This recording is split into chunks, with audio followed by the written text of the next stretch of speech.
अजीज़ तलबा और तालबात, Farooq foundation online school के ज़रिए यकसा नसाब के मुताबिक तालीम हासिल करें। अगर हमारी वीडियोस पसंद आएँ तो चैनल को सब्सक्राइब करें और दोस्तों के साथ शेयर करें और बेल आइकन को लाजमी दबाएं ताकि आइंदा आने वाली तालीमी वीडियोस आप हासिल कर सकें। Welcome students, here I'm teach to physics class 9th. Students, if you listen and watch all these video lectures with full attentively, then hope so you will get excellent marks in the exams. मेरी parents से भी एक request है, वो अपने बच्चों को online learning के बारे में उन्हें अवेयरनेस दें ताकि बच्चे अपनी स्टडी को कंटिन्यू रख सकें। स्टूडेंट्स, इस तरह ऑनलाइन लर्निंग करके आपको किसी इंस्टीट्यूट और किसी ट्यूटर से भी हेल्प लेने की ज़रूरत नहीं पड़ेगी। होप सो आपके बहुत सारे कॉन्सेप्ट्स क्लियर होंगे। फ़रूक फाउंडेशन ऑनलाइन स्कूल के तहत आप ग्रेड 1 से लेके ग्रेड 10 तक हमारे इस यूट्यूब चैनल पर ऑल वीडियो लेक्चर्स मौजूद हैं। उम्मीद है हमारी ये वीडियो लेक्चर्स आपके एग्जाम्स की प्रिपरेशन के लिए आपके लिए बहुत हेल्पफुल होंगे। तो स्टूडेंट्स, आप हमारे इस यूट्यूब चैनल को सब्सक्राइब कीजिएगा, लाइक कीजिएगा और शेयर कीजिएगा। Thank you so much students. Now we discuss about the chapter number 5 which is gravitation and today we discuss about the topic 5.4 which is artificial satellites. Clear? आज हम लोग discuss करेंगे हमारा जो टॉपिक है 5.4 आर्टिफिशियल सैटेलाइट्स को। First हम discuss करते हैं कि सैटेलाइट्स बेसिकली क्या होते हैं। कोई भी बॉडी किसी दूसरी बॉडी के अराउंड रिवॉल्व कर रही हो स्पेस में तो हम लोग कहते हैं satellite. A body that revolve around a planet is called satellites. जैसा कि अगर कोई बॉडी प्लैनेट के अराउंड रिवॉल्व कर रही है तो हम उसे कहेंगे satellite. Similarly the moon revolve around the earth, so the moon is a natural satellite of the earth. जैसा कि जो सूरज चांद है वो जमीन के गिर्द रिवॉल्व करता है तो हम लोग कहते हैं कि जो चांद है वो एक नेचुरल सैटेलाइट है of the earth. Clear? Similarly जैसे ये नेचुरल सैटेलाइट्स हैं, ठीक है, साइंटिस्ट ने कुछ आर्टिफिशियल सैटेलाइट्स को भी डिस्कस किया। ठीक है, scientist have sent many objects in space. Some of these objects revolve around the earth. ठीक है, कुछ वो जो ऑब्जेक्ट हैं वो अर्थ के अराउंड भी रिवॉल्व करते हैं, वो सैटेलाइट्स कहलाएंगे हमारे पास आर्टिफिशियल सैटेलाइट्स। ठीक है, हमारे पास सैटेलाइट्स की 2 टाइप्स हैं। फर्स्ट वन हमने डिस्कस किया, हमारे पास natural satellites, and second one हमारे पास है आर्टिफिशियल सैटेलाइट्स। हमने अभी डिस्कस किया है हमारे पास सैटेलाइट्स वो होते हैं जो कि एक ऑब्जेक्ट किसी और दूसरे ऑब्जेक्ट के अराउंड स्पेस में मूव करे। क्लियर? वो कहलाते हैं सैटेलाइट्स। अब सैटेलाइट्स की 2 टाइप्स हैं। वन हमारे पास natural satellites and the other one is the artificial satellites. Natural satellites में हम लोगों ने एग्जांपल डिस्कस किया मून। मून हमारे पास एक क्या है, natural satellites. Clear? And similarly students, जो सेकेंड टाइप हमारे पास है artificial satellites. Clear? Artificial satellites orbiting around the earth are used to communication purpose के लिए हम लोग आर्टिफिशियल सैटेलाइट्स को यूज करते हैं। आर्टिफिशियल सैटेलाइट्स कैरी इंस्ट्रूमेंट और passenger to perform experiment in space. जो कम्युनिकेशन सैटेलाइट्स होते हैं, इसके अलावा जो नेविगेशन सैटेलाइट्स होते हैं, ठीक है, वेदर सैटेलाइट्स होते हैं, ये हमारे पास कहलाते हैं आर्टिफिशियल सैटेलाइट्स। क्लियर? यहाँ पे हमारे पास एग्जाम्पल्स भी गिवन है। क्लियर? मतलब कि जो वेदर सैटेलाइट्स हैं, नेविगेशन सैटेलाइट्स हैं, ठीक है, ये हमारे पास जितने भी सैटेलाइट्स हैं ये हमारे पास कहलाते हैं artificial satellites. Clear? A large number of artificial satellites have launched in different orbit around the Earth. They take different time to complete their one revolution around the Earth, each depending upon the distance h from the Earth. ठीक है, मतलब कि मुख्तलिफ artificial satellites हैं वो अर्थ के orbit के around different अर्थ के जो डिफरेंट ऑर्बिट हैं उनमें लॉन्च किए जाते हैं, जो कि हमें डिफरेंट किस्म की इंफॉर्मेशन प्रोवाइड करते हैं। ठीक है, हमारा बेसिकली जो टॉपिक है आर्टिफिशियल सैटेलाइट्स। ठीक है, हम लोगों ने ये डिस्कस करना है कि आर्टिफिशियल सैटेलाइट्स बेसिकली क्या होता है और कहाँ कहाँ पे आर्टिफिशियल सैटेलाइट्स जो हैं वो इस्तेमाल किए जाते हैं। क्लियर? आर्टिफिशियल सैटेलाइट्स वो होते हैं बेसिकली जो साइंटिस्ट बनाकर, ठीक है, खुद स्पेस में भेजते हैं, उन्हें हम कहते हैं आर्टिफिशियल सैटेलाइट्स। ठीक है, और इनका एक और नेम भी है, इनको हम लोग कहते हैं मेन मेड सैटेलाइट्स। ठीक है, साइंटिस्ट जो उन्हें बनाकर मतलब भेजते हैं, उन्हें हम कहते हैं आर्टिफिशियल सैटेलाइट्स। ठीक है। अब जो ये साइंटिस्ट जो हैं उन्होंने बहुत से ऑब्जेक्ट स्पेस में भेजे हैं, ठीक है, जो अर्थ के सराउंडिंग में रिवॉल्व कर रहे होते हैं, ठीक है, उन्हें हम लोग कहते हैं आर्टिफिशियल सैटेलाइट्स। क्लियर। अब जो आर्टिफिशियल सैटेलाइट्स हैं इनके डिफरेंट यूजेस हैं। आर्टिफिशियल सैटेलाइट्स के हमारे पास दो यूजेस हैं।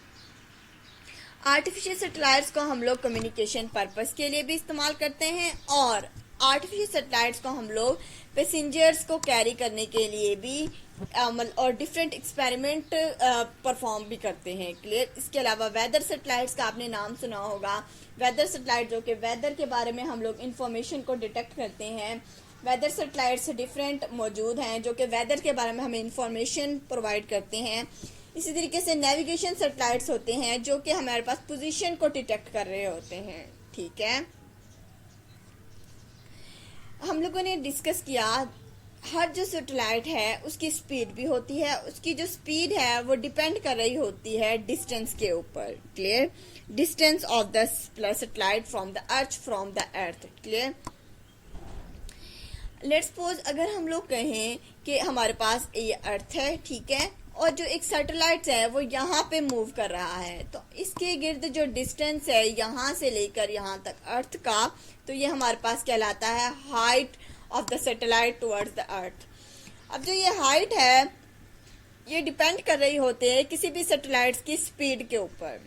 फर्स्टली हम लोग डिस्कस करते हैं बेसिकली ऑर्बिट क्या होता है। ऑर्बिट क्या होता है, जब सैटेलाइट मूव कर रहा होता है तो उसे एक पाथ रिक्वायर्ड है।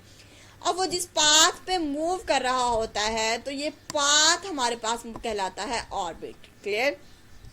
एक सैटेलाइट जिस पाथ पे मूव कर रहा होता है वो जो पाथ है वो हमारे पास कहलाता है ऑर्बिट। Clear students. अब हम स्टूडेंट्स डिस्कस करते हैं हमारे पास जियो स्टेशनरी ऑर्बिट कौन सा होता है। हमने अभी डिस्कस किया कि अर्थ लेट्स सपोज यहाँ पे प्रेजेंट है और एक सैटेलाइट्स यहाँ पे प्रेजेंट था। ठीक है। अब जैसा कि आपने जानता है अर्थ मूव करती है, ठीक है, जब एक कम्युनिकेशन सैटेलाइट प्रेजेंट है, ठीक है, और अर्थ के ऊपर एक रिसीवर लगा होता है जो कि सिग्नल्स को कैच करता है। क्लियर। लेट्स सपोज जो अर्थ है वो मूव कर रही है, ठीक है। अब जब अर्थ मूव करके मतलब कि जो सिग्नल एक रिसीवर रिसीव कर रहा है, ठीक है, अब सिग्नल रिसीव नहीं होगा क्योंकि अब जो रिसीवर की जो डायरेक्शन है वो मतलब कि चेंज हो जाएगी। क्लियर। अब जो सैटेलाइट्स हैं बेसिकली वो जो यहाँ पे मौजूद है वो रिसीवर सिग्नल कैच नहीं कर सकता। क्लियर। रिसीवर सिग्नल कैच कर रहा है और सैटेलाइट भी मूव कर रहा है। क्लियर। अर्थ भी मूव कर रही है। अब एक पोजीशन आएगी, ठीक है, जिसमें जो अर्थ है वो यहाँ पे मौजूद होगी, तो इसका जो रिसीवर है वो सिग्नल को कैच करेगा। ठीक है। और जो सैटेलाइट्स है वो लेट्स सपोज मतलब कि इसको रिसीवर के सिग्नल को कैच करना का चाहता है। हम लोग बेसिकली क्या करते हैं कि हम लोग इस सैटेलाइट्स को बिल्कुल अर्थ की स्पीड के साथ मूव करवाते हैं। ठीक है। जैसे जैसे अर्थ की स्पीड है वैसे ही इस सैटेलाइट की स्पीड है और उसी स्पीड के साथ ये मूव करता है। क्लियर। अब जो रिसीवर्स हैं जो सिग्नल रिसीव करते हैं वो इजीली सिग्नल्स को रिसीव कर लेता है क्योंकि जो सैटेलाइट है वो बिल्कुल इसके एग्जैक्ट सामने है। क्लियर। क्योंकि सैटेलाइट की स्पीड बिल्कुल सेम है अर्थ की स्पीड के साथ। क्लियर। लेट्स सपोज स्टूडेंट्स हमारे पास the communication satellite take 24 hours for complete one revolution around the earth. ठीक है। As Earth also complete one rotation about its axis 24 hours, since these communication satellites appear to be stationary with respect to the Earth. हमें ऐसे लगता है कि satellite तो move ही नहीं करते। ठीक है। जब हम लोग उन्हें अर्थ के करस्पॉन्ड कंपेयर करें और हमें ऐसा लगे कि वो मूव नहीं हो रहे, वो उसी जगह रुके हुए हैं, तो ऐसे सैटेलाइट्स को ऑर्बिट को हम लोग कहते हैं geostationary orbit. Clear. It is due to this reason the orbit of such a satellite is called geostationary region. हमें वो ऐसे लगते हैं कि वो जो रुके हुए हैं। Clear? Dish antennas sending and receiver the signal from them have fixed direction depending on their location on the earth. ये एक similarly एक हमारे पास फिनोमिना है जिसकी हमें एग्जाम्पल दी गई है geostationary satellites की। Clear? अब स्टूडेंट्स हमने ये देखा, फर्स्टली हम लोगों ने जियो स्टेशनरी सैटेलाइट्स को डिफाइन किया। ऐसा सैटेलाइट जो अर्थ के क्रॉस पॉइंट रुका हुआ है, तो ऐसे सैटेलाइट्स के ऑर्बिट को हम लोग कहते हैं geostationary orbit. Clear students? अब स्टूडेंट्स ये take 24 hours to complete one revolution. हमने देखा कि अर्थ 24 आवर के बाद अपना जो रेवोल्यूशन है वो कंप्लीट कर लेता है। सिमिलरली जो सैटेलाइट अर्थ के क्रॉस पॉइंट मतलब रिवॉल्व कर रहा है, उसको भी 24 आवर्स रिक्वायर्ड हैं अपने रेवोल्यूशन को कंप्लीट करने के लिए। Clear?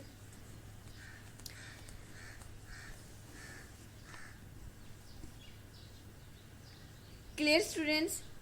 As we know students, एक जो सैटेलाइट की जो स्पीड है वो डिपेंड कर रही होती है उसकी हाइट के ऊपर। ठीक है, एक जो सैटेलाइट की स्पीड है वो डिपेंड कर रही होती है उसकी हाइट के ऊपर। Clear? The height of a geostationary satellite is about 42300 kilometre, 42,300 kilometre. अगर हम लोग एक सैटेलाइट को हाइट पर प्लेस कर देंगे तो वो एग्जैक्ट अर्थ की स्पीड से मूव करेगा। Clear? So the orbit of such satellite is called the geostationary orbit. Clear? And its velocity with respect to the earth is 0। और अगर हम लोग अर्थ के क्रॉस पॉइंट उसको कंपेयर कर रहे हो तो हम लोग ऐसा लगेगा कि वो मूव नहीं कर रहा, तो हम लोग कहेंगे तो उसकी अर्थ के अराउंड इसकी जो वेलोसिटी है वो 0 है। क्लियर? अब स्टूडेंट्स एक लास्ट पॉइंट है ग्लोबल पोजीशन सिस्टम। ठीक है, जिसे हम लोग जीपीएस भी कहते हैं। GPS mean global positioning system.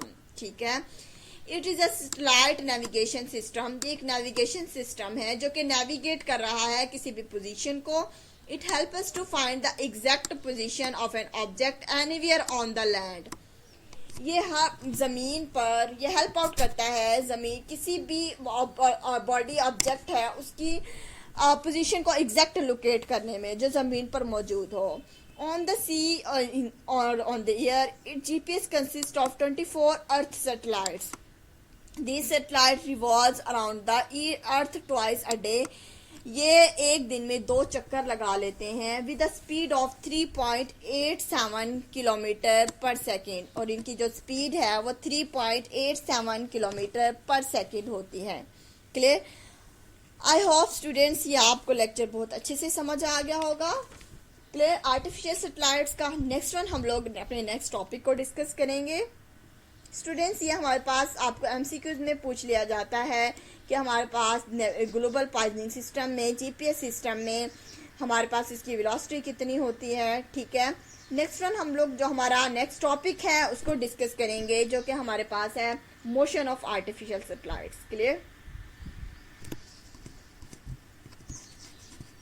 Students motion of artificial satellites basically ये हमारे पास जो हमने प्रीवियस अभी टॉपिक पढ़ा उसी का एक हिस्सा है। स्टूडेंट्स हमने डिस्कस किया कि एक जो सैटेलाइट है वो अर्थ के सराउंडिंग में रिवॉल्व करता है, तो डेट्स मीन वो एक सर्कल में रिवॉल्व कर रहा होता है, एक ऑर्बिट में रिवॉल्व कर रहा होता है। ठीक है, अब ये क्वेश्चन ये है कि कौन सी फोर्स ऐसी है जो एक ऑब्जेक्ट को सर्कल में मूव करवाती है। तो हमने ये देखा कि जो सेंट्रीपिटल फोर्स है वो एक ऐसी फोर्स है जो किसी भी ऑब्जेक्ट को एक सर्कल में मूव करवाती है। So, a satellite requires centripetal force that keep it move around the earth. ठीक है, यहाँ पर भी सेंट्रीपिटल फोर्स है जो एक सैटेलाइट्स को एक सर्कल में मूव करवा रही होती है, एक ऑर्बिट में मूव करवा रही होती है। क्लियर? सो स्टूडेंट्स ये सेंट्रीपिटल फोर्स बेसिकली ये कहाँ से आ रही है? ठीक है, so that is the force of gravitation. ठीक है, लेट्स सपोज अर्थ एक मैस है और सैटेलाइट्स एक दूसरा मैस है। ठीक है, जो दो मैसेज के दरमियान एक फोर्स ऑफ अट्रैक्शन डेवलप हो जाती है। ठीक है, और उस फोर्स को हम लोगों ने कहा था फोर्स ऑफ ग्रेविटेशन। तो gravitation force is the attraction between the satellites and the earth provide तो नेसेसरी सेंट्रीपिटल फोर्स। जो ग्रेविटेशनल फोर्स है बेसिकली वो सेंट्रीपिटल फोर्स को डेवलप कर रही है, जिसकी वजह से जो अर्थ है वो एक सैटेलाइट्स को मूव करवा रही है। Clear? The gravitational force attraction between the satellites and the earth provide the necessary centripetal force. जो force of gravitation जो अर्थ और सैटेलाइट्स के दरमियान में डेवलप हो रही है, ये जो force of gravitation है ये centripetal force प्रोवाइड करती है, और उस centripetal force की वजह से जो एक सैटेलाइट है वो एक सर्कल में रिवॉल्व कर सकता है, जैसे कि ऑर्बिट्स में रिवॉल्व करता है। क्लियर? अब स्टूडेंट्स हमने सेंट्रीपिटल फोर्स के लिए जो इक्वेशन थी वो ड्राइव की हुई है, तो हम लोग उस इक्वेशन को लिखेंगे। Clear? Consider a satellite of mass m revolving around the earth and altitude h in orbit of radius r0 with orbital velocity v0. The necessary centripetal force required to given by the equation. Clear? Let's suppose हमारे पास एक जो central circle है ये हमारे पास है अर्थ। Clear? ये हमारे पास है let's suppose mass of the earth. ठीक है, और हमारे पास साइड पे एक सैटेलाइट है। इस सैटेलाइट्स ने रिवॉल्व करना है अर्थ के अराउंड। ठीक है, ये हमारे पास सैटेलाइट है और इस सैटेलाइट्स ने रिवॉल्व करना है अर्थ के अराउंड। क्लियर? ये एक ऑर्बिट है जिसमें इस सैटेलाइट ने मूव करना है। क्लियर? कंसिडर ए सैटेलाइट जिसका जो सैटेलाइट है इसका जो मास है वो हमारे पास स्मॉल m है and revolving the earth and altitude h। और ये एक अगर हम इस ऑर्बिट की बात करें तो इस पूरे ऑर्बिट का जो रेडियस है, यहाँ पे जो सेंटर पॉइंट से लेकर जो यहाँ तक का जो पूरा डिस्टेंस होगा ये पार्ट कहलाएगा हमारे पास radius of the orbit. Clear? जिसको हम लोगों ने कैपिटल R के साथ R नोड के साथ रिप्रेजेंट करेंगे। क्लियर? और इसकी जो ऑर्बिटल वेलोसिटी है लेट्स सपोज जिस स्पीड से मूव कर रहा है उसकी जो वेलोसिटी है वो v नोड है। क्लियर? नेक्स्ट हमारे पास जो इनके दरमियान जो हाइट है earth at N altitude h, जो अर्थ है वो हमारे पास एक सर्टन हाइट h पर है। क्लियर? तो सेंट्रीपिटल फोर्स किसकी इक्वल होगी? Fc is equal to mv² over r। अब हम यहाँ पे बात कर रहे हैं, हमने पढ़ा था Fc is equal to mv² over r। अब यहाँ पे हम लोग बात कर रहे हैं basically velocity of the satellites की। ठीक है, और उसके रेडियस की। तो हम लोगों ने उस वेलोसिटी को v नोट बोला था और इसके रेडियस को हम r नोट बोलेंगे। ठीक है, the force is provided by the gravitational force attract between the earth and the satellite and is equal to the weight of the satellite. हमने ये कहा कि जो ग्रेविटेशनल फोर्स है किसी भी ऑब्जेक्ट पर उसके वेट के अकॉर्डिंग फोर्स अप्लाई करती है। ठीक है, उसको वेट के अकॉर्डिंग उस ऑब्जेक्ट को अपनी तरफ अट्रैक्ट करती है अर्थ। क्लियर? तो हम लोगों ने कहा Fc is equal to W prime के, W is equal to as we know students mgh के इक्वल होता है। ठीक है, अर्थ इस किसी भी ऑब्जेक्ट पर इतनी फोर्स अप्लाई करता है जितना इस बॉडी का वेट होता है। क्लियर? तो हम लोगों ने ये कहा Fc is equal to W और W is equal to mgh। यहाँ पे हम लोग g के साथ एक स्मॉल h रिप्रेजेंट करते हैं, वो जो मेंशन करता है gravity at some certain height. Clear? तो सिमिलरली स्टूडेंट Fc की जगह पे हम लोगों ने mgh लिख दिया और ये इक्वेशन mv नोट स्क्वायर और r ये हमारे पास एज इट आ गया। क्लियर? यहाँ पे हमारे पास अगर हम देखें तो m हमारे पास m से कैंसिल आउट हो जाएगा, और अगर हम यहाँ से v नोट स्क्वायर को कैलकुलेट करें तो v नोट स्क्वायर हमारे पास आ जाएगा r नोट इंटू gh। ये हमारे पास फॉर्मूला आ गया। एज वी नो स्टूडेंट जब हम लोग स्क्वायर को ख़त्म करते हैं तो हमें दोनों साइडों पे स्क्वायर रूट लेना पड़ता है। अगर जब हम लोगों ने दोनों साइडों पे स्क्वायर रूट लिया तो ये हमारे पास आ गया v naught is equal to gh r naught under root. Clear? ये हमारे पास आ गया velocity. As we know student जो रेडियस है वो हमारे पास इक्वल टू होगा, ठीक है, r plus capital R plus h। ठीक है, हमारे पास जो ये रेडियस है वो इक्वल टू होगा r प्लस कैपिटल h। तो हम इस r नॉट की जगह पे r plus capital R plus h को प्लेस कर देंगे, तो हमारे पास ये आ गई वेलोसिटी। 5.10 जो इक्वेशन है वो हमें बताती है give the velocity which is a satellite must possess when launched in an orbit and the radius R naught. ये हमारे पास वेलोसिटी की वैल्यू आ गई और ये हमारे पास आ गया radius. Clear? And the radius is equal to r plus h around the earth in approximation made by the satellites revolving close to the earth such that r greater than है h के। हम लोगों ने ये discuss किया जो r plus जो h है वो is equal to, let's suppose हम लोग यहाँ पे लिखते हैं जो r हमारी खुद की अप्रोक्सीमेशन है कि जो हमारा जो कैपिटल r है, जो हमारा रेडियस है, रेडियस ऑफ द अर्थ है, वो बहुत ज़्यादा है एज कम्पेयर टू हाइट के। तो हम लोग लिखेंगे r प्लस जो h है वो हमारे पास इक्वल टू आ गया कैपिटल R के। क्लियर? और हमारे पास जो जी एच है, ठीक है, gravitational acceleration due to height, हमारे पास है कैपिटल जी, स्मॉल जी के। तो हम लोग यहाँ पे जी एच की बजाय हम लोग सिंपल जी लिखेंगे और आर प्लस एच की जगह पे हम लोग सिंपल कैपिटल आर लिखेंगे। तो ये हमारे पास आ गई V naught is equal to under root into G R. Clear? As a slight revolving around very close to the earth have speed V naught speed nearly 8 kilometre per second और 29,000 kilometre फी घंटा। Clear? अब students हम लोग अगर इस equation में अपनी values को पुट करें तो ये हमारे पास इजीली इसका आंसर आ सकता है।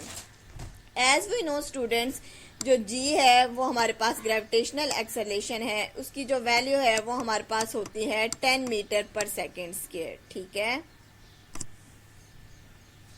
और जो कैपिटल R है वो हमारे पास है रेडियस, हमें रेडियस ऑफ द अर्थ भी गिवन है, वो हमारे पास इक्वल टू होता है 6.4